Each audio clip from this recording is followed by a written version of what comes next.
एवं राष्ट्रीय जनतांत्रिक गठबंधन के नेतृत्व में सरकार बननी तय है।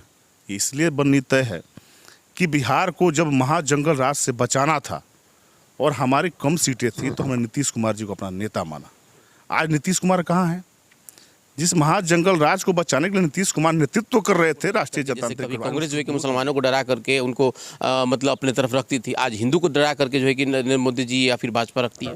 हमने कभी डराने की बात नहीं किया। जब हम भारतीय जनसंघ से जब स्थापना हुई तो हमने कहा था कि राम मंदिर वहाँ बनेगा। हमने डरा कर नहीं किया, ये कोर्ट का आदेश था और उस पर नरेंद्र मोदी जी ने काम किया और योगी आदित्यनाथ जी ने राम मंदिर बन रहा है। हमने हिंदू को डराने का काम कभी नहीं किया। हिंदू समाज और हमारा जो पूरा देश है 140, नरेंद्र मोदी जी कभी भी एक समाज के लिए काम नहीं। आयुष्मान भारत योजना हो, सुकन्या समृद्धि योजना हो, फसल बीमा योजना हो, किसान सम्मान निधि योजना हो, इस तरह की सभी योजनाओं पर सबका हक है।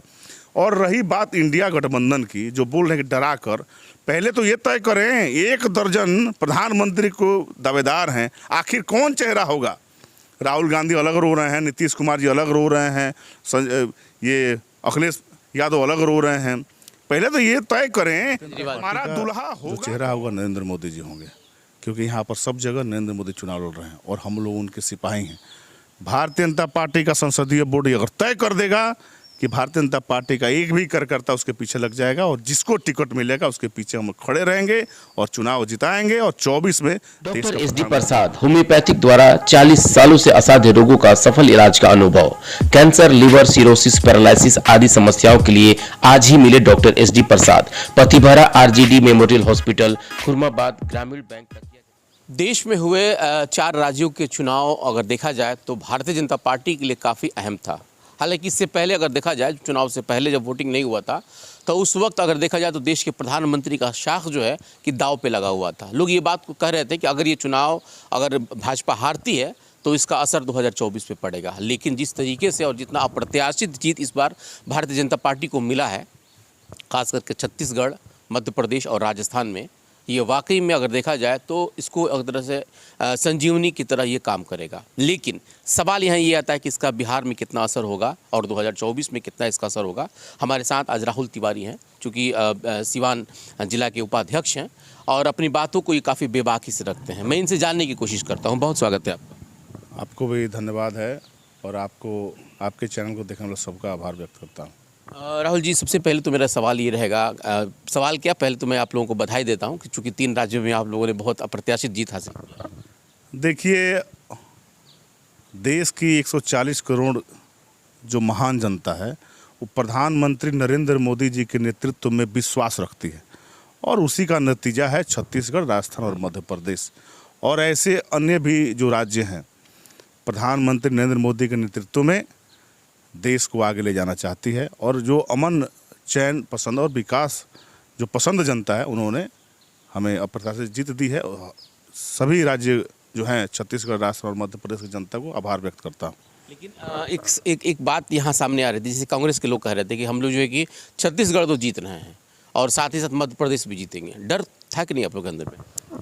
नहीं, डर किसकी बात और किस बात की डर? और जिसका नेतृत्व कर रहे हैं, भारतीय जनता पार्टी का नेतृत्व कर रहे हैं विश्व के सर्वाधिक लोकप्रिय नेता और भारत के प्रधानमंत्री नरेंद्र मोदी जी, वो एक ऐसा व्यक्ति जो राष्ट्र को आगे ले जाना चाहते हैं, देश को आगे ले जाना चाहते हैं। उनका नारा है सबका साथ, सबका विकास और सबका विश्वास। सबके विश्वास को लेकर, सबके साथ को लेकर, सबका विकास को लेकर वो आगे चल रहे हैं। तो डर, हम लोग थोड़ा डरना तो चाहिए महागठबंधन के लोगों को, इंडिया गठबंधन के लोग। परिवार बचाने की जो एक चली है कि परिवार बचाओ, एक होड़ लगा है परिवार बचाने का। लालू यादव चाहते हैं तेजस्वी प्रसाद यादव बने, इस तरह के सभी लोग चाहते हैं अपना परिवार बचाने का, कुनबा बचाने की जो तैयारी चल रही है और उसके मुंह पर जोरदार तमाचा दिया है 3 राज्यों को चुनाव ने। क्या लग रहा है कि इसका असर अब बिहार पे भी पड़ेगा क्या? हम 25 की बात कर रहे हैं, 24 का भी छोड़ दीजिए, हम 24 का भी सवाल आपसे ले लेंगे। क्या इसका असर 25 में पड़ेगा क्या? देखिए, 2025 के बिहार विधानसभा चुनाव में भारतीय जनता पार्टी एवं राष्ट्रीय जनतांत्रिक गठबंधन के नेतृत्व में सरकार बननी तय है। इसलिए बननी तय है कि बिहार को जब महाजंगल राज से बचाना था और हमारी कम सीटें थी तो हमने नीतीश कुमार जी को अपना नेता माना। आज नीतीश कुमार कहाँ हैं? जिस महाजंगल राज को बचाने के लिए नीतीश कुमार नेतृत्व कर रहे थे राष्ट्रीय जनतांत्रिक गठबंधन, आज उसकी गोद में बैठे हैं और बिहार की जनता इसे देख रही है। और जो जातीय उन्माद ये लोग फैलाना चाहते हैं, आज 3 राज्य के चुनाव में उन्होंने दिखा दिया कि पूरे देश की जनता के साथ बिहार की जनता विकास पर विश्वास रखती है। सबका साथ, सबका विकास और सबका विश्वास के नारे को, नरेंद्र मोदी जी के नारे को आगे ले जाकर चाहती है और 2025 में हमारी सरकार बननी तय है। अब एक चीज़ हम सवाल ले लेते हैं 2024 की, चूँकि बार बार इस बात को कहा जा रहा है कि अगर भाजपा चूँकि ये 4 राज्य जीतती तो उसका असर जो है कि 2024 पे पड़ेगा, यानी कि समझ लीजिए कि पहला स्टेप आप लोगों ने जीत के लिए रख दिया। तो क्या लग रहा है कि अब 2024 आप लोगों के लिए बहुत आसान हो गया क्या? देखिए, एक बताना चाहते हैं कि कोई वैकेंसी नहीं है 2024 में। मैं बताना चाहता हूँ, आप जैसे बोले कि सेमीफाइनल आपने जीत गया और फाइनल जीत गया, मैं बताना 2019 में जब हम चुनाव लड़े थे और हमने तुरंत नोटबंदी किया था, पूरे देश में महागठबंधन के लोगों ने ये प्रचार कर दिया था कि नोटबंदी से नरेंद्र मोदी को जाना तय है। लेकिन और देश की सभी जनता लाइन के कतार में लगना पसंद की, लेकिन नरेंद्र मोदी को फिर 2019 में लाया। तो पहली बार ऐसा हुआ कि नोट बांटकर नहीं, नोट बंद करके 2019 में हम सरकार में आए। क्या इसका कहने का मतलब क्या हुआ आपका? यानी कि जनता परेशान रहती है, उसके बाद भी अगर आपके नीतियों को पसंद करती है तो क्या इसको क्या समझा जाए? नहीं, जनता परेशान नहीं रहती है। जनता का परेशानी के पीछे है नरेंद्र मोदी की जनता के प्रति चिंता। नोटबंदी से जो भ्रष्टाचार रुका और देश की जनता को ये लगा कि नरेंद्र मोदी कुछ हमारे लिए कर रहे हैं, और इसके बाद भी 2019 में हमने अप्रत्याशित जीत दर्ज की, जो 2014 उससे ज़्यादा सीटें लाई।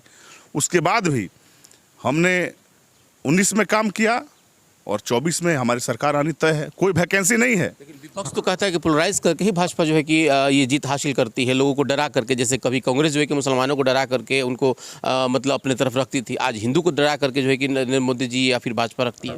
हमने कभी डराने की बात नहीं किया। जब हम भारतीय जनसंघ से जब स्थापना हुई तो हमने कहा था कि राम मंदिर वहाँ बनेगा। हमने डरा कर नहीं किया, ये कोर्ट का आदेश था और उस पर नरेंद्र मोदी जी ने काम किया और योगी आदित्यनाथ जी ने राम मंदिर बन रहा है। हमने हिंदू को डराने का काम कभी नहीं किया। हिंदू समाज और हमारा जो पूरा देश है 140, नरेंद्र मोदी जी कभी भी एक समाज के लिए काम नहीं करते। आप जो योजना चल रहा है, आयुष्मान भारत योजना हो, सुकन्या समृद्धि योजना हो, फसल बीमा योजना हो, किसान सम्मान निधि योजना हो, इस तरह की सभी योजनाओं पर सबका हक है। और रही बात इंडिया गठबंधन की, जो बोल रहे हैं कि डरा कर, पहले तो ये तय करें 1 दर्जन प्रधानमंत्री को दावेदार हैं, आखिर कौन चेहरा होगा? राहुल गांधी अलग रो रहे हैं, नीतीश कुमार जी अलग रो रहे हैं, ये अखिलेश यादव अलग रो रहे हैं। पहले तो ये तय करें हमारा दूल्हा होगा कौन और हमारे पीछे बारात किसकी लगेगी। नरेंद्र मोदी तो निकल रहे हैं और पीछे सब देश की जनता निकल रही है, और देश की जनता को नरेंद्र मोदी जी पर विश्वास है।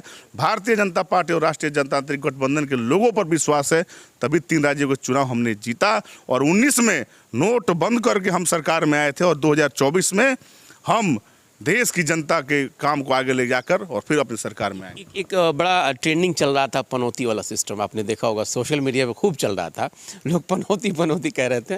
तो राहुल गांधी और ख़ास करके जो भी एनडीए गठबंधन के समर्थक लोग थे वो देश के प्रधानमंत्री को टारगेट करके पनौती कह रहे थे, और अब ये सीधे उल्टा हो गया है। इस पर कुछ आपका अगर कुछ बयान हो? नहीं, अभी तो हमारे प्रधानमंत्री नरेंद्र मोदी जी को शुरू से ही लोगों ने टारगेट किया है। कोई ने मौत का सौदागर बोला, कोई बोला चौकीदार चोर है, ऐसी ऐसी संज्ञा उन्हें दी गई और भारत की जनता ने उसका जवाब दिया। आज देखिए जवाब मिल गया।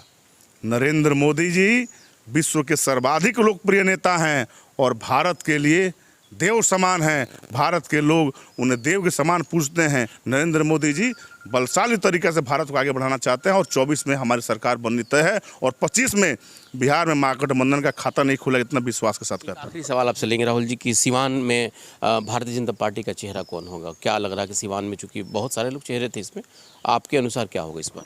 सिवान में भारतीय जनता पार्टी का जो चेहरा होगा नरेंद्र मोदी जी होंगे, क्योंकि यहाँ पर सब जगह नरेंद्र मोदी चुनाव लड़ रहे हैं और हम लोग उनके सिपाही हैं। भारतीय जनता पार्टी का संसदीय बोर्ड अगर तय कर देगा कि भारतीय जनता पार्टी का एक भी कार्यकर्ता उसके पीछे लग जाएगा और जिसको टिकट मिलेगा उसके पीछे हम खड़े रहेंगे और चुनाव जिताएंगे और 24 में देश का प्रधानमंत्री नरेंद्र मोदी जी को बनाएंगे। बिल्कुल, तो आपने सुना राहुल जी थे और जिस तरीके से इन्होंने बात कहा, बहुत सारी चीज़ों का जवाब दिया। हालांकि एक संक्षिप्त चूँकि इनका मैंने इंटरव्यू लिया, बाकी सेशन के लिए आप बने रहे हमारे साथ। लेकिन कुछ भी हो, जिस तरीके से अब धीरे धीरे राजनीतिक अपना रूप ले रहा है, अब ये देखना है कि आम जनता सच में किस तरीके से अब आगे चल करके किस पार्टी में विश्वास करती है। और जिस तरह से धीरे धीरे भारतीय जनता पार्टी अब हर राज्यों पर अपना एक तरह से देखा जाए तो बढ़त ले रही है। इस बढ़त का कारवां कहाँ तक बढ़ता है, फिलहाल आप भी देखिए और हम भी देखते रहेंगे। बहुत बहुत धन्यवाद।